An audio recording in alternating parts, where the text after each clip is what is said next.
Assalamualaikum dan selamat sejahtera. Apa khabar murid-murid putera dan puteri yang dikasihi? Semoga sihat dan ceria selalu serta bersemangat untuk menuntut ilmu. Alhamdulillah, kita berjumpa lagi melalui video pembelajaran pendidikan Islam tahun 3. Baiklah, murid-murid akan belajar dalam bidang akidah unit 2, tajuk beriman kepada kitab. Murid-murid juga boleh menyemak buku teks pendidikan Islam tahun 3, muka surat 72 hingga 76. Baiklah, terlebih dahulu cikgu sampaikan standard kandungan bagi unit ini. 3.2 Merumus konsep beriman dengan kitab dan mengaplikasikan dalam kehidupan harian secara beradab dan istiqomah. Sekarang standard pembelajaran pula. Pertama, menyatakan pengertian kitab. Kedua, membaca dalil nakli kewajipan kepada kitab. Ketiga, menyenaraikan nama-nama kitab. Dan keempat, merumus kesan beriman kepada kitab. Baiklah, objektif pembelajaran. Pada akhir pembelajaran, murid-murid dapat: pertama, menyatakan pengertian kitab dengan tepat. Kedua, membaca dalil nakli kewajipan beriman kepada kitab dengan betul. Dan ketiga, menyenaraikan 3 daripada 5 kesan beriman dengan kitab dengan betul. Baiklah, jika murid-murid sudah bersedia, mari kita mulakan. Murid-murid perhatikan gambar ini. Apa mereka sedang lakukan? Ya, membaca Al-Quran. Sebab Al-Quran sebagai kitab panduan hidup kita. Ajaran Islam yang terkandung dalam Al-Quran meliputi semua perkara seperti akidah, ibadah, muamalah dan akhlak. Baiklah murid-murid, mengapa kita menjadikan Al-Quran sebagai kitab panduan hidup? Ya, pertama sebab Al-Quran wahyu Allah Subhanahu wa Ta'ala yang mengandungi ajaran Islam. Al-Quran ialah kitab Allah yang terakhir dan satu-satunya kitab yang terpelihara daripada penyelewengan sehingga hari kiamat. Baiklah, sekarang kita pelajari dalil nakli kewajipan beriman kepada kitab Allah Subhanahu wa Ta'ala.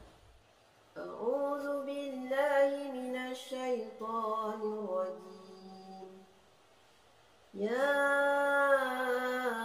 ayyuhallazina amanu aminu billahi wa rasulihi wal kitabil ladzi nazzala ala rasulihi wal kitabil ladzi nazzala ala rasulihi wal kitabil ladzi anzala min qabl. Maksudnya, wahai orang yang beriman, tetaplah beriman kepada Allah dan Rasul-Nya dan kepada kitab yang Allah turunkan kepada Rasul-Nya serta kitab yang Allah turunkan sebelumnya. Surah An-Nisa ayat 136. Baik, sebab yang kedua, Al-Quran adalah salah satu kitab yang wajib kita beriman sebagaimana yang terkandung dalam rukun iman yang ketiga. Beriman kepada kitab Allah.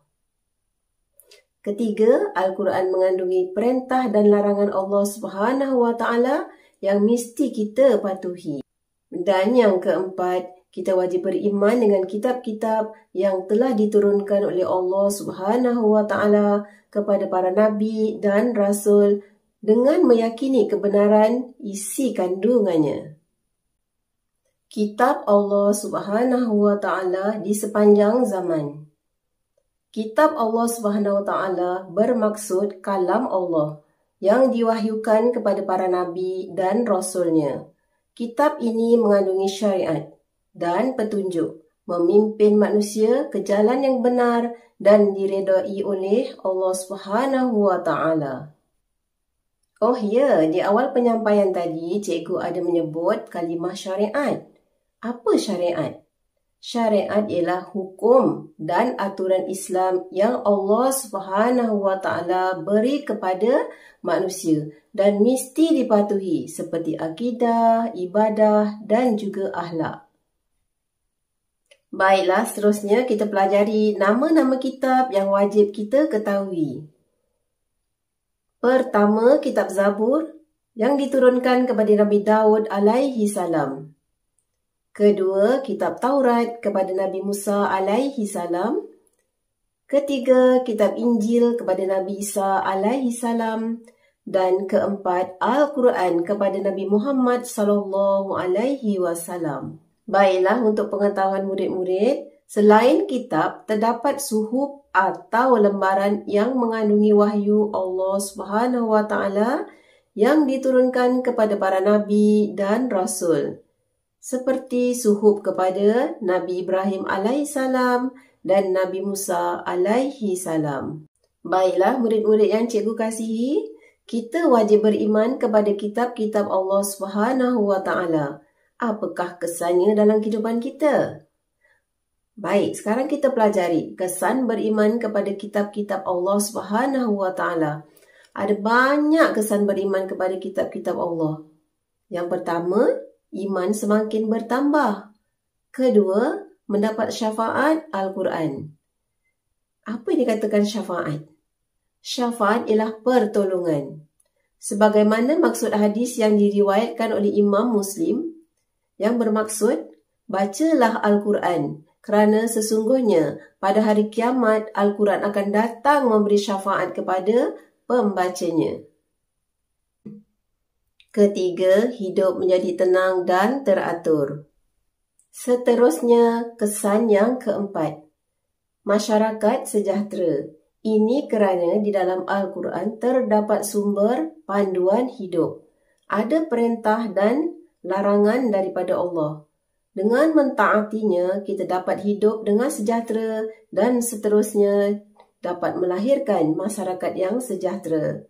Dan yang kelima, dikasihi Allah Subhanahu wa Ta'ala. Seterusnya, aktiviti mari baca dan amal. Aktiviti ikrar saya. Baik, baca bersama-sama dengan cikgu. Saya beriman kepada kitab-kitab Allah Subhanahu wa Ta'ala dan membuktikan keimanan saya melalui tindakan.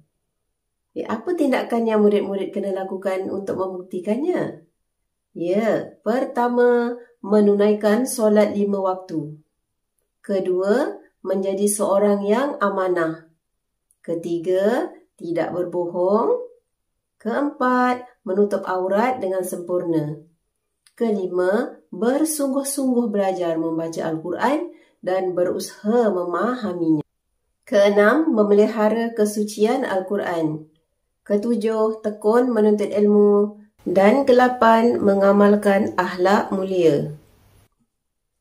Baiklah, sebelum mengakhiri pelajaran ini, cikgu paparkan soalan-soalan untuk murid-murid buat latihan bagi tajuk yang dipelajari.